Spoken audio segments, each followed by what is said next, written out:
طالب زندانیانو د آزادېدو بهیر په څرخي پله زندان کې د بندیانو د بایومټریک بهیر ځنډېدلی ده.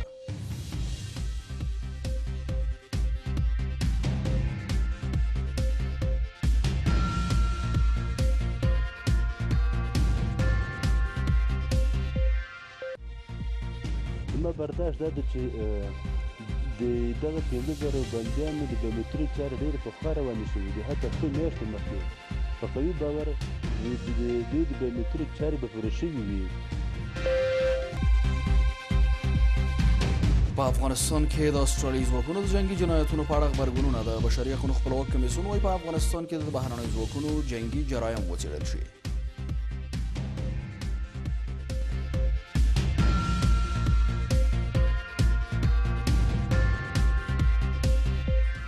کمیسیون مستقل حقوق بشر با نهادهای مربوطه دولت استرالیا هم این مسئله را شریک ساخته بود. از دید کمیسیون مستقل حقوق بشر هر اقدامی که برای رسیدگی جرایم جنگی صورت میگیرد مورد استقبال قرار میگیرد. او د کرونا ویروس د مخنیوي لپاره نړیوالې هڅې په واشنګټن او استرالیا کې ډاکټرانو په دې برخه کې پرمختګونه کړي دي.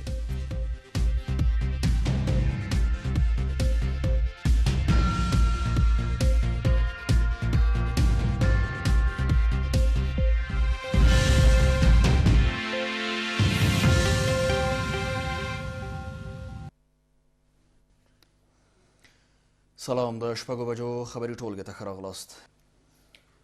دا هم پوره خبرونه، بیان سید ادریس سادات. په څرخي پله زندان کې د آزادېدونکو طالب بندیانو نوملړ چمتو دی، خو بایومټریک بهیر ځنډېدلی دی. یوې سرچینې کابل نیوز ته ویل چې له بګرام وروسته په څرخي پله زندان کې هم د 280 تنو آزادېدونکو طالب زندانیانو نوملړ برابر شوی. د بایومټریک ماشینونه هم شته، خو دغه بهیر درول شوی دی. وسلوالو طالبانو ته رږدې سرچینې وایي بګرام او څرخي پله زندانونو کې د اکثریت طالب بندیانو بایومټریک بشپړ شوی، خو ښایي د دې پروسې د توقف عوامل نور څه وي. بلخوا ویل کېږي چې د محابسو ادارې پریکړه کړې چې د کرونا ویروس له امله له ایران څخه 2000 افغان محبسین څرخي پله زندان ته انتقالیږي. د طالب زندانیانو د آزادېدو په تړاو د ولسمشر غني له فرمان سره دغه پروسه ځنډول شوې چې له امله د بین الافغاني مذاکراتو برخلیک هم له مبهم وضعیت سره مخ کړی دی. یوې سرچینې کابل نیوز ته ویل چې له بګرام وروسته په څرخي پله زندان کې هم د 280 تنو آزادېدونکو طالب زندانیانو لیست برابر شوی. د بایومټریک ماشینونه هم شته، خو وروستیو وختونو کې دغه بهیر متوقف شوی دی. خو طالبانو ته نږدې سرچینې وایي چې بګرام او پلچرخي زندانونو کې د اکثریت طالب زندانیانو بایومټریک بشپړ شوی، خو ښایي د دې پروسې د توقف عوامل نور څه وي. زما برداشت دا ده چې د دغه 15,000 بندیانو د بایومټریک چارې ډېرې پخوا روانې شوې دي، حتی څو میاشتې مخکې. په قوي باور دوی د بایومټریک چارې به پوره شوې وي. که څه هم د امریکا او طالبانو ترمنځ د سولې په توافق کې متحده ایالاتو ژمنه کړې چې 15,000 طالب زندانیان به له بند ازادېږي، خو ظاهرا دغه بهیر له تازه ننګونو سره مخ دی. د چارواکي وایي چې د طالبانو او امریکا ترمنځ د سولې هوکړې په اساس متحده ایالات مکلفیت لري چې هوکړه عملي کړي او د طالبانو زندانیان آزاد کړي. اگر امریکا نمیتونست که زندانی‌ها را آزاد بسازه، باید است که به طالبان روز اول میگفت اینی را به تنشه به گردن افغان ها نمینداختن.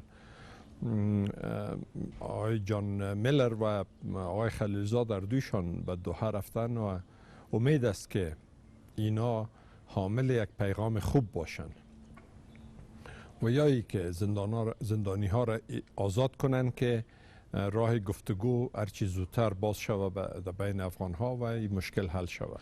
در غیر از او دیگه امی سنده که بین امریکایی ها و طالبا امضا شده باز دیگه هیچ اعتبار نداره. افغان حکومت وایي د طالب زندانیانو خلاصون اوږدمهاله پروسه ده او د 15,000 طالب زندانیانو د دوسیو څېړل وخت غواړي. ما فعلا در وضعیتی هستیم که لیست های زندانی های طالبان را مرور میکنیم، ارزیابی میکنیم. مسئله رهایی زندانی های طالبان یک کار یک بار نیست که 5,000 زندانی رها شود. دولت قبلا هم من گفته بودم از نقطه نظر عملی این مسئله زمانگیر است. ما باید تشخیص بکنیم که کی به کدام جرم گرفتار شده، سنگینی جرم تشخیص بکنیم. که څه هم افغان حکومت ډاډ ورکړی چې په زندانونو کې د طالب بندیانو وضعیت ته پاملرنه کیږي، خو ویل کیږي د محابسو ادارې پریکړه کړې چې د کرونا وایروس له ویرې له ایران څخه 2000 افغان محبوسین پلچرخي زندان ته انتقالیږي.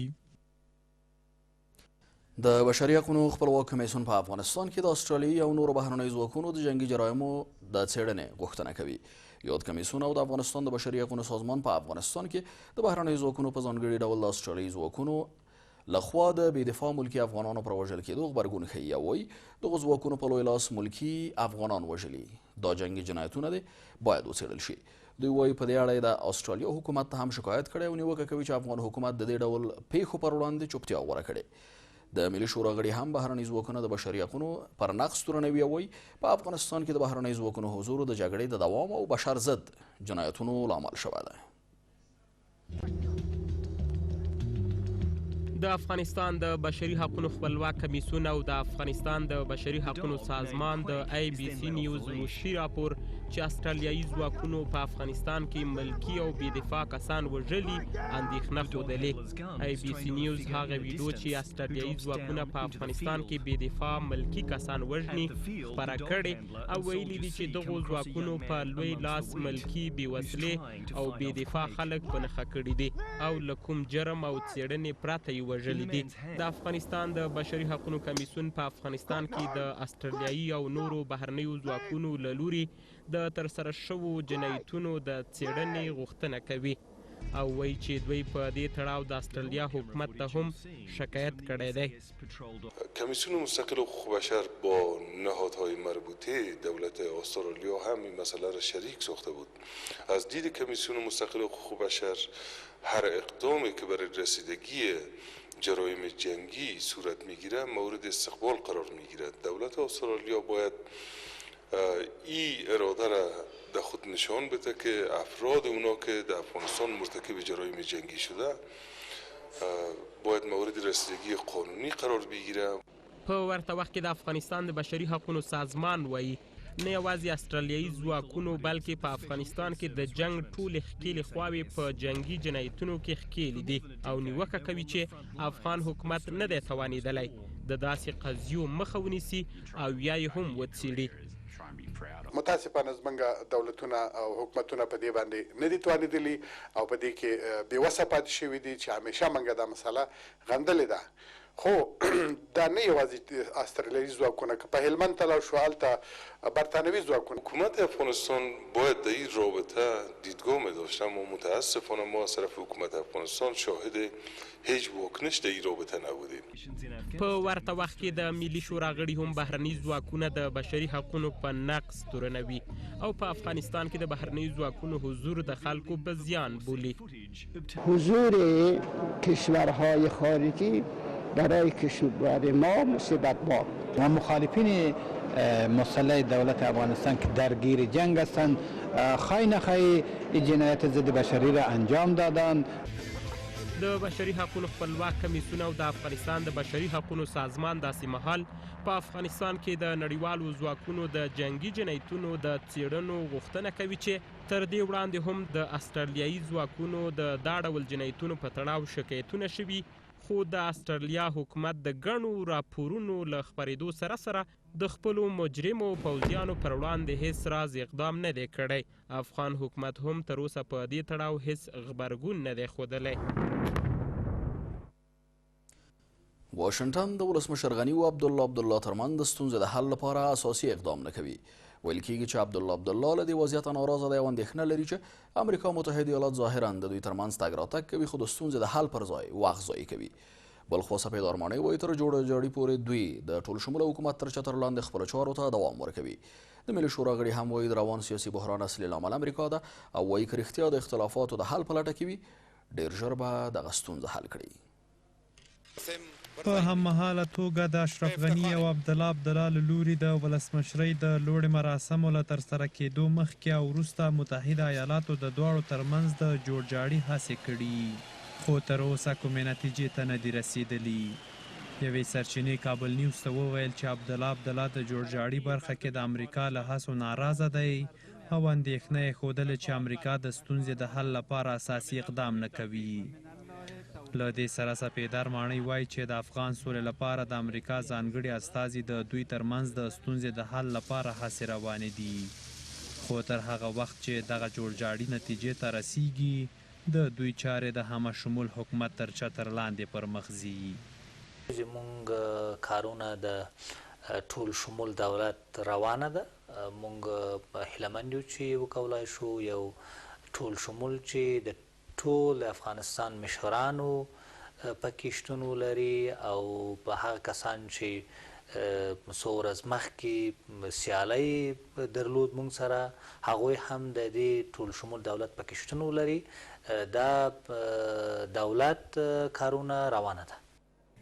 د ملي شورا غړي هم وایي چې د روان سیاسي بحران اصلي لامل امریکا ده او وایي که رښتیا د اختلافاتو د حل په لټه کې وي ډیر ژر دغه ستونزې حل کولی شي. د ولسي جرګې غړي وایي چې عبدالله د نور روان اختلافات پای ته ورسوي. ما از رهبرای سیاسی افغانستان صمیمانه من حیث نماینده مردم افغانستان تقاضا میکنم که بیان بشینن دوره هم بالاخره سر اختلافات به توافق برسن. په ورته وخت کې د مشرانو جرګې د سې شنبې ورځې په عمومي غونډه کې سناتورانو د ولسمشر غني او عبدالله ترمنځ د اختلافاتو د حل غوښتنه وکړه او وایي چې دغو اختلافاتو د سولې پر پروسې هم منفي اغېزې کړي دي. د مشرانو جرګې غړي وایي چې افغانان سوله غواړي او ټول اړخونه باید اختلافات څنډې ته کړي او د سولې ټینګښت باندې کار وکړي. امروز زدوبندهای سیاسی بین رهبرهای سیاسی ما است باید برنده و بازنده قناعت خود داشته باشند به خاطر مردم، به خاطر این غضبی که امروز سر جهان آمده، به خاطر از اینکه امروز مردم ده ها مشکلی دیگه داره خودگذری بکنن. مشران چې ډاکټر صاحب اشرف غنی او هیبت الله اخندزاده صاحب مخ په مخ کښېنستلي وای او دې وطن ته د سولې پیغام راوړی وای او د افغانستان په تاریخ کې به ټولو د دوی دوو عزت در هغه ساعته کولی چې افغانانو ژوند په دې وطن کې تېرېدلی. د عبدالله ولسمشر غني ترمنځ د اختلافاتو د حل برخه کې د امریکا د عدم صداقت په تړاو اندېښنې داسې مهال دي چې شنونکي وایي امریکا په لوی لاس د دغسې وضعیت په رامنځته کولو سره خپلو اهدافو ته د رسېدو په لټه کې ده. امریکا متحده ایالات وایي له وسلوالو طالبانو سره د سولې هوکړې عملي کېدل د طالبانو لخوا عملي اقداماتو پورې تړاو لري. د افغان سولې لپاره د امریکا متحده ایالاتونو ځانګړي استازي زلمي خلیلزاد د وسلوالو طالبانو هغې اعلامیې ته په اشارې چې په کونړ کې د داعش ډله ختمه کړې ویلي د هوکړې له مخې وسلوالو طالبانو ژمنه کړې چې د داعش او نورو ترهګرو شبکو پر وړاندې به اقدام کوي او دوی ته به اجازه نه ورکوي چې د واشنګټن او د هغه د ملګرو پر ضد عملیات وکړي. خلیلزاد ویلي خوښ دی چې وسلوالو طالبانو د سولې هوکړې په اساس پر خپلو ژمنو عمل کړی او داعش ډله یې په کونړ کې ځپلې ده. کونړ کې د داعش د ماتې په تړاو د طالبانو تر اعلامیې وروسته امریکا د داعش خلاف د طالبانو له هڅو هرکلی کړی دی. د افغان سولې لپاره د امریکا ځانګړي استازي په خپلو تازه ټویټونو کې ویلي چې د داعش او نورو ترهګرو خلاف د طالبانو اقدام د سولې هوکړې یوه برخه ده او طالبانو پر خپله ژمنه عمل کړی دی. زه د طالبانو د اعلامیې چې د داعش غندنه کوي او په افغانستان کې د داعش د استخدام، تمویل یا روزنې د هڅو د مخنیوي ژمنه کوي هرکلی کوم. دا د القاعدې او نورو ټولو هغو ترهګرو چې متحده ایالتونه یا متحدین یې ګواښي په ضد د طالبانو عمومي تعهد چې په توافقنامه کې هم ذکر شوی ښیي. د افغان سولې لپاره د امریکا ځانګړي استازي همداراز ویلي تمه لري د سولې هوکړه کې ټولې شوې ژمنې عملي شي. نوموړی وایي د امریکا عملي اقدامات د سولې هوکړې په اساس د طالبانو اقداماتو پورې تړاو لري. موږ تمه لرو چې طالبان به خپل ژمنې ترسره کړي.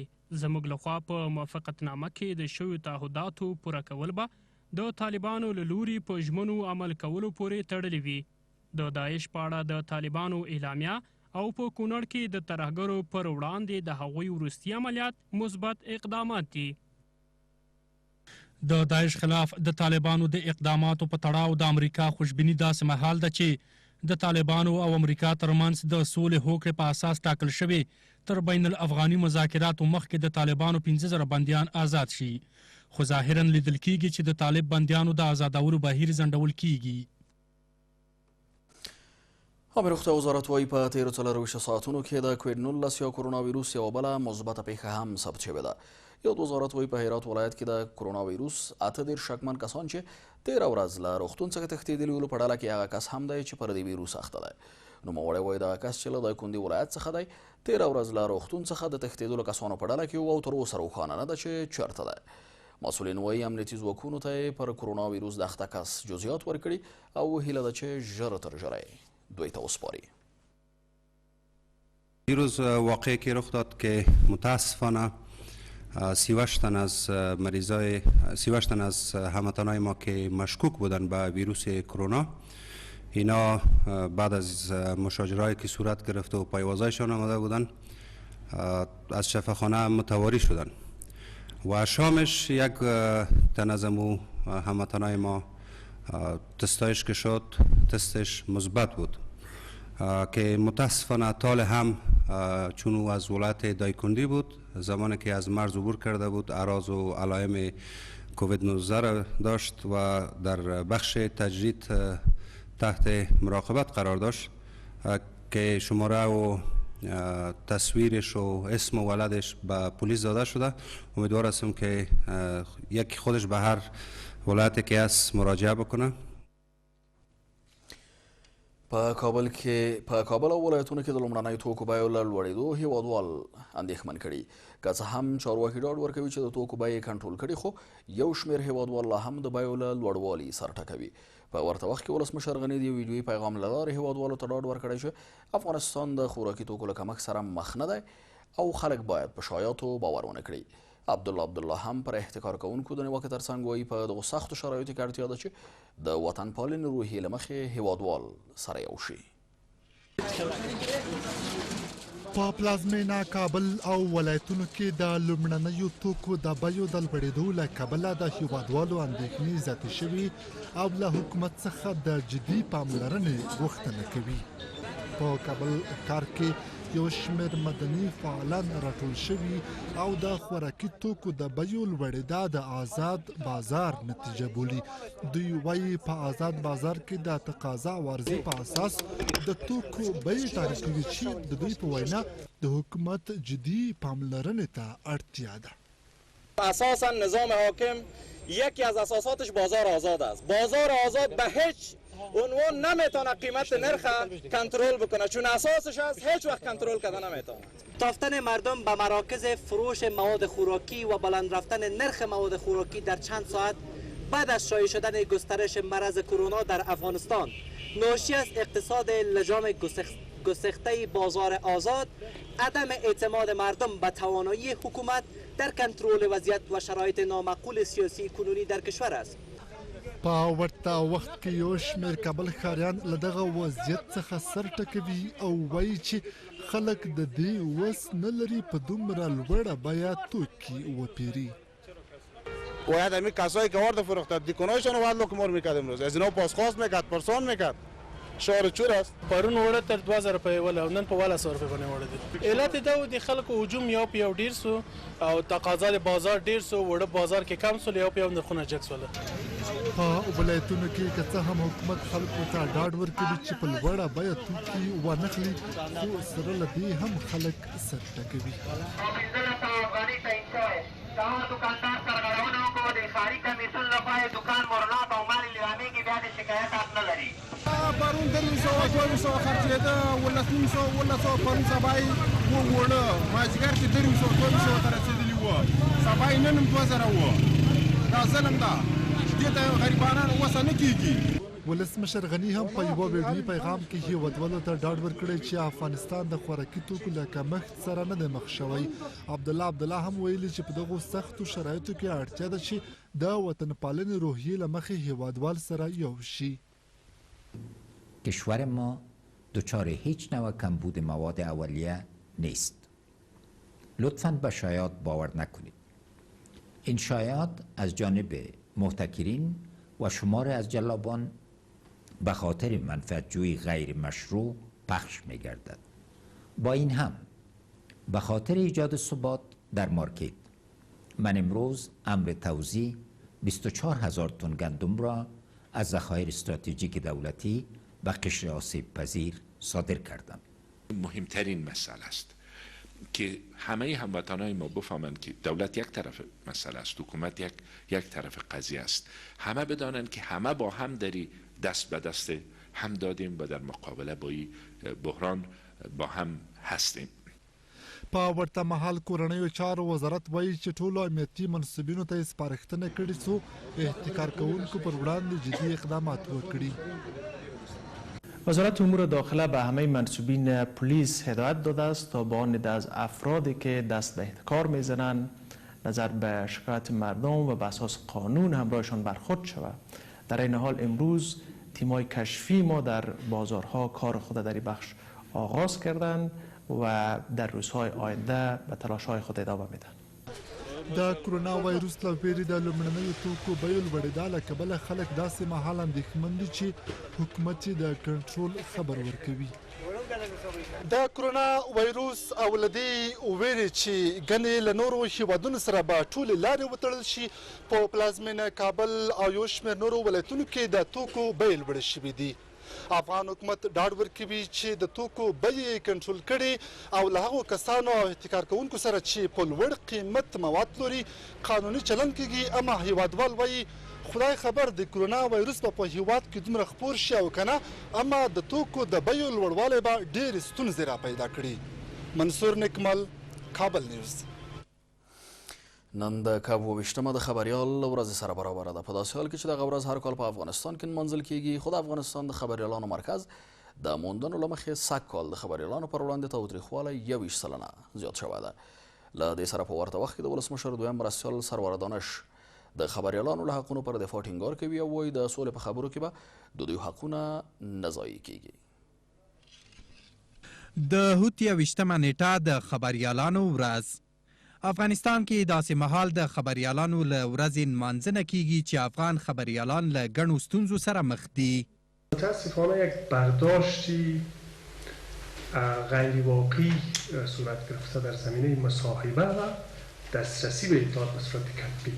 د بیان ازادي ګونګه شوې ده. اوس هم په ولایتونو کې د ځینې مافیایي کړیو له امله د بیان ازادي ګونګه ده. د خبریالانو د ورځې په مناسبت جوړې شوې غونډې ته د ولسمشر دویم مرستیال سرور دانش د خبرو پر مهال د خبریالانو له حقونو پر دفاع ټینګار وکړ. دانش وایي چې د سولې خبرو کې به د خبریالانو حقونه نه معامله کیږي. در مسئله صلح از آزادی بیان و آزادی رسانه ما حمایت کنیم. درسته با آنان یک طرف مذاکره یک طرف صلح این وظیفه است، اما اگر گاهی بعضی نشانه‌های گاهی دیده میشه اگر خود رسانه ها به یک سمت حرکت کنه که او برخلاف میخواسته باشه، یا خبرنگاران ما یا تمام کسایی که دخیله، منظور می است که همونطوری که شما گفتین اون منافع مشترک داریم که منافع ملی افغانستان. له دې سره په ورته وخت کې د افغانستان د خبریالانو د مرکز د موندنو پر اساس روان 1998 کال کې د خبریالانو پر وړاندې تاوتریخوالی 21 سلنه زیات شوی، خو د خبریالانو د وژل کېدو پیښو کې کموالی راغلی دی. په 1998 کال کې 3 خبریالانو او د رسنیو 2 کارکوونکو خپل ژوند له لاسه ورکړی. 22 خبریالان د وسلوالو نښتو او چاودنو له امله ټپیان شوي دي. د خبریالانو پر وړاندې 114 مورده تاوتریخوالی شوی چې وهل او ټکول هم پکې شامل دي. ما یک از مشکلات جدی که داریم صندوق حمایت از خبرنگاران مدیریت شفاف نیست. متاسفانه کارهای شفاف نیست. کارهایی هم که کردن ما خواستار از طریق فدراسیون همکاری فدراسیون ما وجود دارن که خواستار شدیم که بررسی شود مدیریت صندوق اما تا حال کار عملی در این راستا صورت نگرفته. خو تر ټولو جدي ستونزه اطلاعات او معلوماتو ته نه لاسرسی لا هم د افغان خبریالانو پر وړاندې له جدي ستونزو بلل کیږي.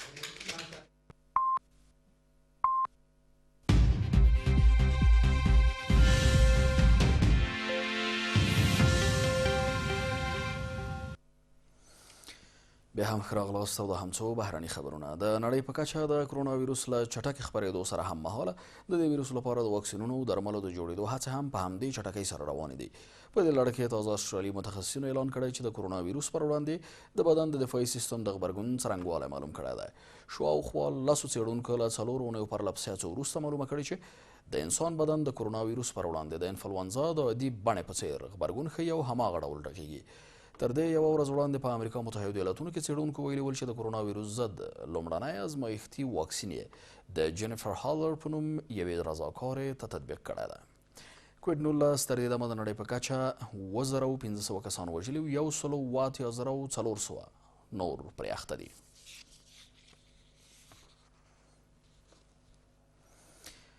عدنان ظرفي د عراق نوی صدر اعظم معرفي شوی دی. ظرفي پر عراق د امریکا متحدو ایالتونو د برید پر مهال د نجف والي پاتې شوی و او د پخواني صدر اعظم حیدر العبادي د نصر پارلماني ګروپ مشر دی. د عراق ولسمشر هغه ته دنده سپارله چې په یوه میاشت کې دننه نوې کابینه اعلان حکومت جوړو هیواد له روان سیاسي کړکېچ وباسي. د پارلمان لخوا د نوې کابینې د نویو غړو تایید سر له اوسه ستونزمن ښکاري ځکه د عراق پارلمان کې ایران پلوه ډلو د ظرفي د ټاکل کېدو مخالفت کړی دی. د عراق اوسني صدر اعظم عادل عبدالمهدي د 2019 میلادي کال نومبر میاشت کې د پراخو ولسي اعتراضونو وروسته استعفا وکړه.